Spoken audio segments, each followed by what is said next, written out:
Hello guys, welcome back to my channel. അപ്പോൾ ഈ ഓടിച്ചാടിപ്പോൾ വേറൊന്നുമല്ല, ഇന്ന് നൈറ്റ് 10:30 നമ്മൾ മരണമാസം മൂവി ബുക്ക് ചെയ്തിട്ടുണ്ടായിരുന്നു. ഇന്ന് പക്ഷേ ഈവനിങ് ഡ്യൂട്ടി ആയിരുന്നു. ഡ്യൂട്ടി കഴിഞ്ഞ് ഇറങ്ങിയപ്പോൾ തന്നെ 9 മണിയായി. പിന്നെ പെട്ടെന്ന് റൂമിൽ വന്ന് ഫുഡ് നമുക്ക് പിന്നെ ഹോസ്പിറ്റലിൽ നിന്ന് ഈസ്റ്ററിൻ്റെ ഭാഗമായിട്ട് തന്നിട്ടുണ്ടായിരുന്നു ബിരിയാണി.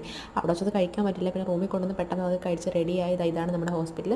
പിന്നെ ഒരു ഓട്ടോയും വിളിച്ച് നമ്മൾ എങ്ങനെ 10 മണിയായി നമ്മൾ റൂമിൽ നിന്ന് ഇറങ്ങിയപ്പോൾ അങ്ങനെ മാളിൽ വന്നു. സുരഭി മാളിൽ നിന്നാണ് നമ്മളെപ്പോഴും മൂവി കാണാറ്. അതാണ് നമുക്ക് തൊട്ടടുത്ത്.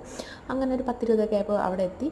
പിന്നെ അവിടെ നമ്മൾ നേരെ തേർഡ് ഫ്ലോറിലാണ് തിയേറ്റർ വരുന്നത്. പിന്നെ അങ്ങോട്ട് ചെന്നു. അവിടെ കുറച്ച് നേരം വാങ്ങി നോക്കി നിന്ന് പിന്നെ ടിക്കറ്റ് നമ്മൾ ഫസ്റ്റ് അവിടെ ഒന്ന് കാണിക്കണം കൗണ്ടറിൽ. അപ്പോൾ അവർ നമുക്ക് ടിക്കറ്റായിട്ട് എടുത്ത് തരും. സ്കാൻ ഓൾറെഡി നമ്മൾ ബുക്ക് ചെയ്തതാണ്. പിന്നെ നമ്മൾ അവിടെ നിന്ന് വെള്ളവും ജ്യൂസും ഏതാണ്ടൊക്കെ മേടിച്ചത് സീറ്റ് വന്നിരുന്നു. സീറ്റ് നമുക്കിത് കയറി വരുന്ന അതിൻ്റെ അവിടെയാണ് കിട്ടിയത്. ആദ്യം എനിക്ക് ഇഷ്ടപ്പെട്ടില്ല. പിന്നെ കാലൊക്കെ നീട്ടി വയ്ക്കാൻ പറ്റുന്നതുകൊണ്ട് കുഴപ്പമുണ്ടായില്ല. അങ്ങനെ മൂവി തുടങ്ങി. മൂവി എനിക്ക് ഒത്തിരി ഇഷ്ടമായിട്ടോ. നമ്മൾ ഇൻട്രോയിലായപ്പോൾ ഇറങ്ങിയിട്ട് ഈ ഒരു സംഭവം മേടിച്ചിട്ടുണ്ടായിരുന്നു. ഈ കേക്കിൻ്റെ ജാർ കേക്ക് എന്തായാലും സംഭവം എനിക്കറിയില്ല, കുഴപ്പമില്ലായിരുന്നു. അങ്ങനെ മൂവി അടിപൊളിയാണ്, എനിക്ക് ഒത്തിരി ചിരിക്കാനുണ്ടായിരുന്നു. അങ്ങനെ അതൊക്കെ കഴിഞ്ഞ് നമ്മൾ ഇറങ്ങിയപ്പോൾ 12:30 ആയി. അങ്ങനെ ഒരു ഓട്ടോ എങ്ങനെയോ കിട്ടി. സാധാരണ അങ്ങനെ കിട്ടാൻ ഭയങ്കര പാടാണ്. ഇവിടെ ഓട്ടോ വണ്ടിയൊക്കെ ബസ്സൊന്നും ഉണ്ടാവാറില്ല ഒരു ടൈം കഴിഞ്ഞാൽ. അങ്ങനെ നമ്മൾ നേരെ റൂമിലോട്ട് പോകണം. അപ്പോൾ അത്രേ ഉള്ളൂ. ബൈ.